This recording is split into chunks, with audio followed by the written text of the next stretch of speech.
Kia ora koutou.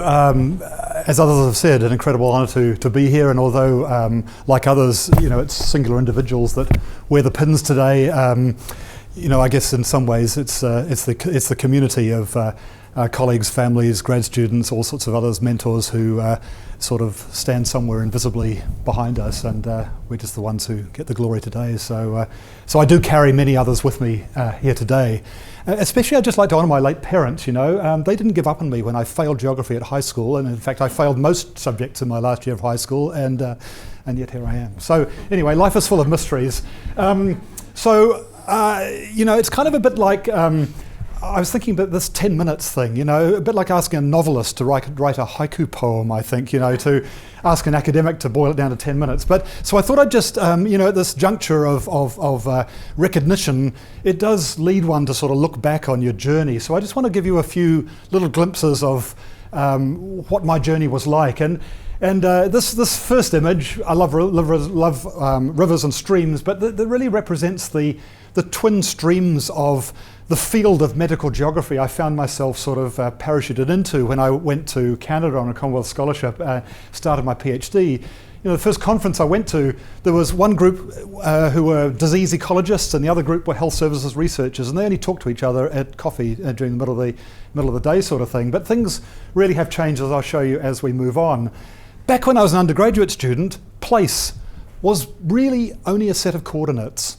And that was the text for stage 2, and this was the sort of work that was done. And it really niggled at me, it really niggled at me. I almost quit geography and became an English major, but somehow I hung in. I'm glad I did.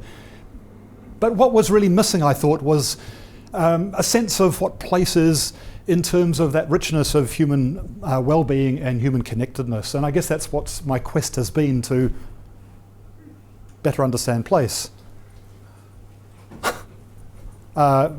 Is this the moment I improvise, perhaps? Or? Oh, there we go. Good. Magic. Thank you. I'm so glad someone like you is in the room. So, to begin to tell that story, when I got to Canada, I had the opportunity of developing a PhD around the area of the gritty question of urban mental health and how people were coping when they'd been sort of turfed out of closing psychiatric hospitals. And I was interviewing people who were living in boarding houses, interested in the housing dimension of this. And a very memorable conversation really set me on a path, both methodological and also empirical. This person called David, I said to him, part of a standard interview question, "Have you moved since the last time I met with you?" David said, "Yes." "Why did you move?" I said. He said, "Because I met with you last time." And that to me just really emphasised that we can't separate ourselves from what we are studying.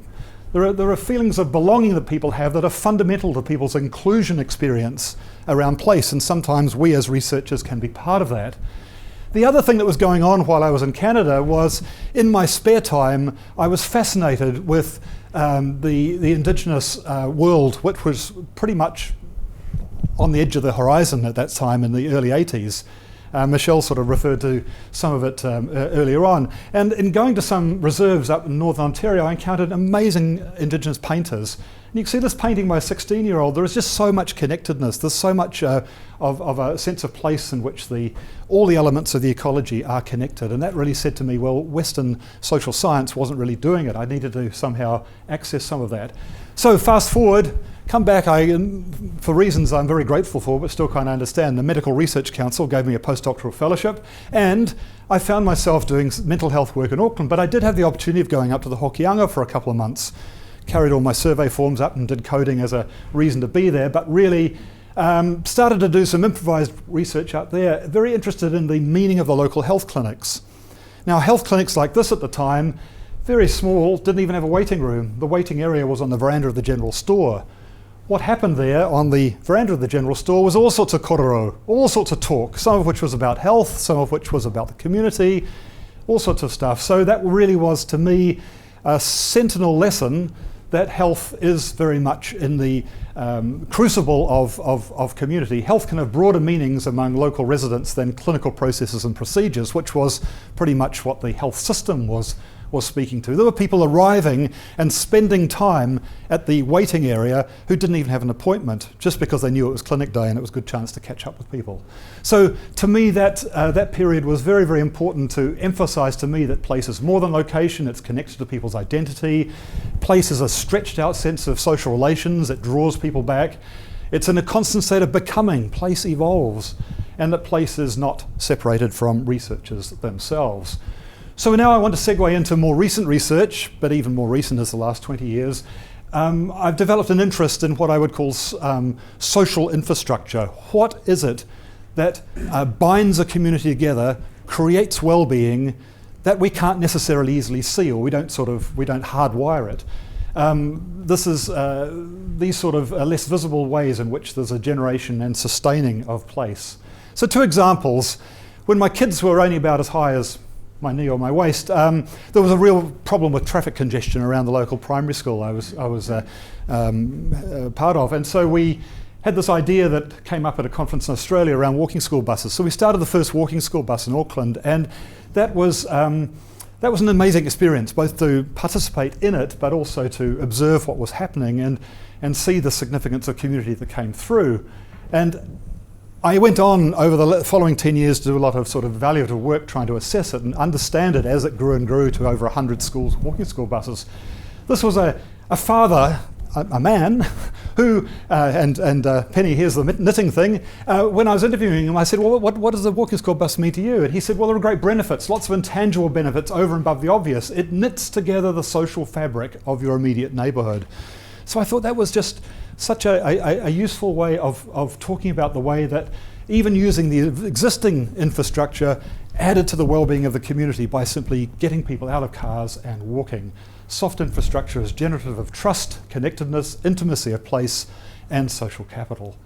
Second comes from some work I did with colleagues Karen Whitten and Tim McCrenna up in Auckland. We became very interested in school closures. It's almost like the flip opposite of the walking school bus story. What happens if schools in small communities or even in cities are suddenly given the trauma of closure? This is in South Taranaki, Te Kiri School, and here we are 10 years later. We went back to see what had happened after the closure, and that sort of stands as a rather grim memorial. But one of the key quotations here was from one of the local farming communities. Someone said, there are plenty of communities without schools, but there are no schools without communities. Beautifully lyrically put and very, very potent. So just to extend things slightly, these sort of investigations have required some sort of methodological sort of improvisation, extension and whatever. So this is working with a school out in Kauri Lands in Auckland, former PhD student, our colleague of mine, Tara Coleman, working with photo voice, where people take kids take photos and then write about them. And this was from another grad student who erected a big blackboard in Glennis, asked people to write what they thought it was about, and then we analysed what people had written up. Basically, these are ways to try and get beyond the confrontational sort of asking of questions. And I think one other really important part of all this work has been what I would call deliberative theorising, where us human geographers, we need to do a lot of talk. And this is a supervision with one of my former PhD students, Jackie Liggins, and us two as supervisors. We met every month at the same table in the same cafe down in Customs Street, Auckland, for 2 years, and in the working up of this perspective that she was developing in her thesis. So just to summarise, place is a complex mix of social opportunities, material resources, familiar settings, personal memories, perhaps wrapped up in this picture of the school pool from the primary school I went to when I was about 5, and further sort of extended thoughts as far as the sort of environmental crises that present themselves to us at the moment. What are the therapeutic value of places, and what are the effects of displacement in their loss? These are questions moving onwards. But essentially, I guess, moving from that twin streams at the beginning to acknowledging that what we have is very much a braided river of health geography now that interweaves both in terms of a disciplinary sense, but in and out of the different significances of people's lives. And it seems to me that moving from the prior medical focus to one of a more global well-being and adequately theorising places given us a greater connectedness to the ground in which we walk and the meanings we attribute to our place in the world. So thank you very much.